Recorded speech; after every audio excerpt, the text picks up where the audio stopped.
G'day everyone, Duckville here. Welcome to a replay again from the Korean ladder. This one is going to be between two very high level players, and as we can see here, our Zerg player up the top is going to be in the very sexy red, the luscious strawberry red if you will. This is going to be joyNalRa. This is not actually the real NalRa, of course. Those of you who actually know that name, number one, you gain extra 5 points for knowing who that is. And number two, I didn't have a number two, but yeah. So this isn't the real NalRa, he's not going under this name at all, but this is a guy who I have been told is actually a bit of a BM player on the ladder, saying all sorts of random things sometimes, and just doing some very BM tactics from time to time. So we'll see if he gets up to anything like that. And as we can see down in the bottom left hand side of Antigua Shipyard, his opponent is a GSL level player, TheBestfoU, who is obviously of course part of FXO, which is now their team name, but he has been a player who's been a little bit up and down. He's even been to the up and downs in GSL, I believe, but he's a player who will do well from time to time, and sometimes will just do things very poorly. Like, of course, if you've been watching the GSL, you'll probably remember Tasteless and Artosis referring to his The Best Banshees, where he gets a Banshee, and in one particular game, I believe it was that it was in a TVT against, I can't actually remember, but he flew in a Banshee and pretty much let it die straight away, just to like 3 Marines or something ridiculous like that. So it's something that he is known for in that regard. But hopefully here today we'll actually see him doing some nice play, and we'll find out how he goes against joyNalRa. So obviously we've got NalRa starting up here at the top. He did grab that fast expansion there, now just picking up the gas as well. We'll probably see the spawning pool go down shortly as well. Just waiting for another 20 or so minerals. There it is, beautiful.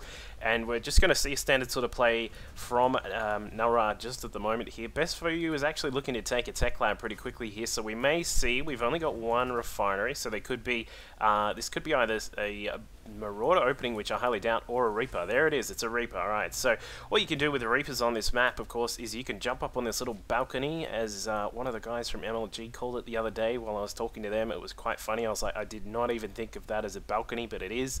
Jump up here, jump inside the smoke, and then you have free reign to run inside and actually take some shots on those drones if they're not protected very well. Now, we'll see if NalRa is able to actually get any protection up. We do have a drone just on the way to find out what was happening, and didn't actually get too much scouting information, but did see that the tech lab was there. So he's probably going to be aware that there'll be a Banshee on the way shortly, and here it comes. It's going to jump down the balcony from the best base and then head over it and see what mischief he can cause. But there is a SCV just hanging out the front here as well, so we'll see if the best is going to use that to try and tank some damage if some lings pop out. We do have 6 lings on the way here from NalRa, plus a queen at each hatch, and he's going to have the queen here at both of these expansions in a short moment, but they're not going to be out in time to deflect this Reaper straight away, so the Reaper's just going to have a little play around, perhaps waiting for those lings, knows that they were coming, and does indeed take some shots, but it looks as if he's just going to play around for the moment here. The Reaper taking some shots, jumping up on the corner there. Beautiful work here. We'll see if he is actually able to do some great micro. The SCV unfortunately getting a bit out of place there. The Reaper grabbing 1 kill though, so he's actually in a decent spot at the moment. We'll have a quick look at exactly what is happening here. For some reason I just lost my connection to Battle.net, but either way, 2 Reapers out now. There is a queen at both bases, plus all of these lings, of course, and ling speed is actually going up pretty quickly as well. We've got that about 3/4 of the way done, and it looks as if those Reapers are just popping up through that balcony there. They're going to try and crash this party, and we'll see if the lings are actually able to deflect this attack. It doesn't look like they will be able to, and the Reapers will just probably have to be a little bit more careful now, because speed is just about done. With a few more lings on the way, they might be able to catch them, but here come the Reapers trying to do what they can. 1 gets taken down. The queen is not going to be able to chase out too far, because of course they are as slow as anything off the creep, and we'll see what Best is going to do. Meanwhile, back at his own base, he's got that second command center up. We've got a factory and a couple of racks as well. I'll just actually turn on my busy mode, because that disconnection from Battle.net, being the very awesome service that it is, made me switch my status on my friends list back to online, which is quite annoying, but hey, let's find out what's going on. We've got these Lings just poking in here to see what's happening. They did see that factory there, the tech lab as well, which is a good pickup there for NalRa. He doesn't want to be too much in the dark here. These Reapers, the Marines doing a great job just deflecting those so they don't actually get inside. Meanwhile, the orbital command is now lifted up. We've got tank siege mode on the way, and one tank is just about to pop out. A couple of these racks are now done as well. We've got 2 reactors on each. Well, 2 reactors in total, I should say. English good. And we'll see probably Best just pushing out to take that expansion in just a moment. Meanwhile, actually, what is this command center doing? He's actually just floating across to the side, trying to pick up where the Zerg forces are, and in fact, he does see that there is one Ling just sitting out the front here, takes that down, and he'll be able to land that in just a moment. We'll probably see some SCVs transfer over. Don't want to transfer too many. We've seen a few players recently actually taking way too many workers when they are doing that transfer to the natural expansion, but here goes the Overlord getting in a little bit of scouting, just seeing what is happening inside the base of the Best.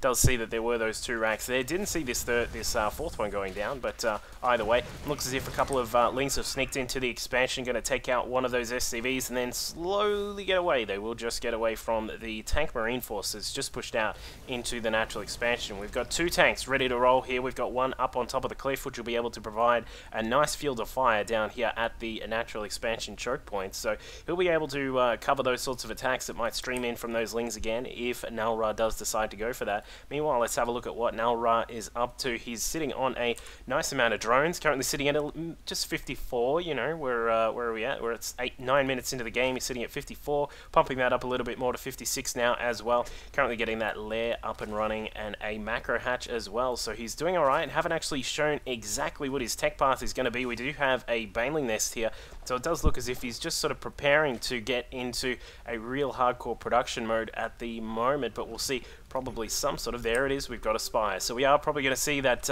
Ling, Baneling, Muta aggression that we see from Zergs a lot of the time against the Terrans. Of course, it does provide a great way to deal with the generic style from Terrans, which is that Marine tank style, where you get out a lot of Marines to handle the units, the Marines, the Mutalisks up in the sky, as well as the Lings to some extent, and then you also have the tanks to provide a lot of firepower to take out these rare Banelings that you do see from time to time. Although I know if you've been watching some of GSL, you'll see that Nest T has been very happy with his Baneling usage lately. It's great fun to see that kind of stuff.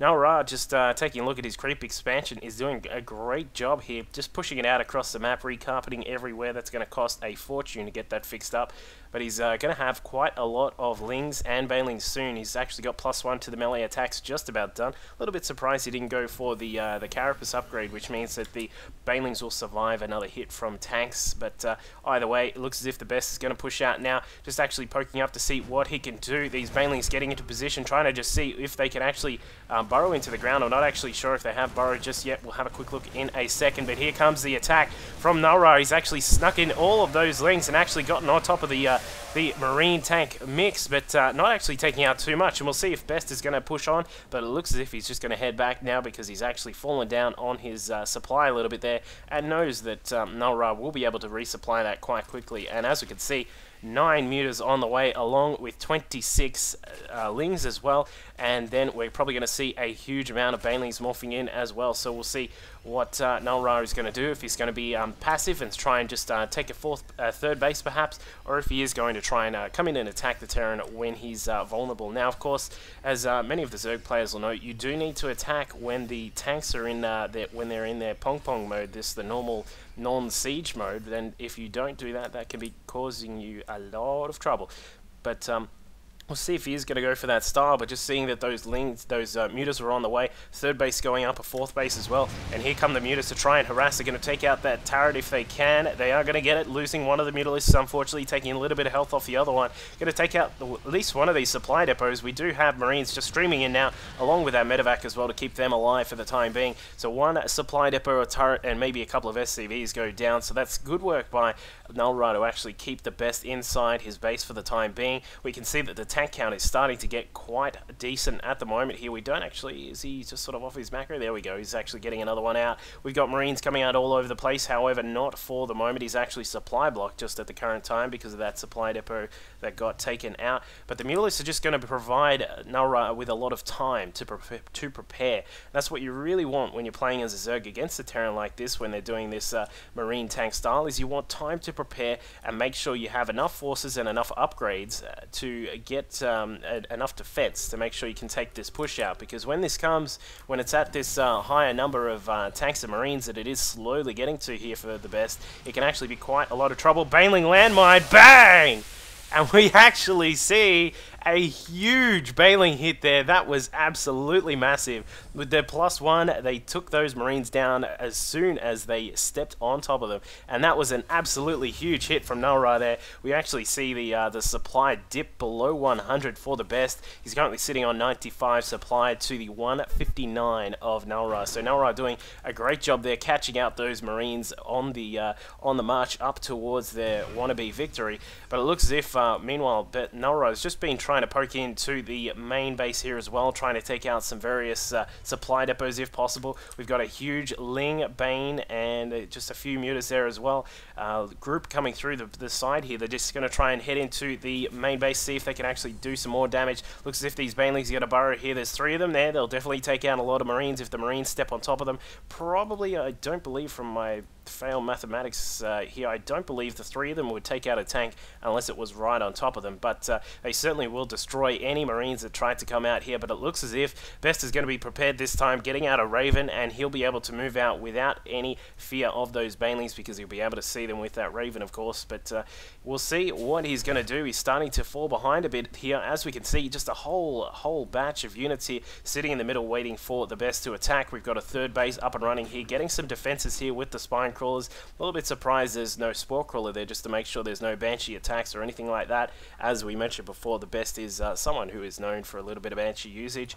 And the 4th base is also getting up and running here. We're going to have some drones just transferring across to each of the bases. Meanwhile, just in the middle of the map, this huge swarm of units is just waiting and waiting to get into the fight. Looks as if we've got a whole heap of Banelings morphing in as well. We've got 17 in total. They're going to be coming through shortly here. It looks as if the Best is now pushing out. Obviously got past that initial Baneling landmine pretty easily. But here he comes, sweeping in from the top with all of those Lings and the Banelings pushing away the Marines. A beautiful move here by NalRa to push the Marines away to the side there, letting the Mulists have free reign over those tanks, and now there is no hope of the Best actually pushing in, because without those cover of the tanks, he really has no way to deal with those high numbers of Banelings and Lings that are on the ground. And even I would say perhaps these Mutalisks would be able to take out that group of Marines, but we'll see what happens here. It looks as if the Lings are going to have something to say about that, trying to march in there and get us around on top of those Marines, but they're not going to be able to. Looks as if he's going to try and push in anyway. A tank just came in through the back and he's going to be able to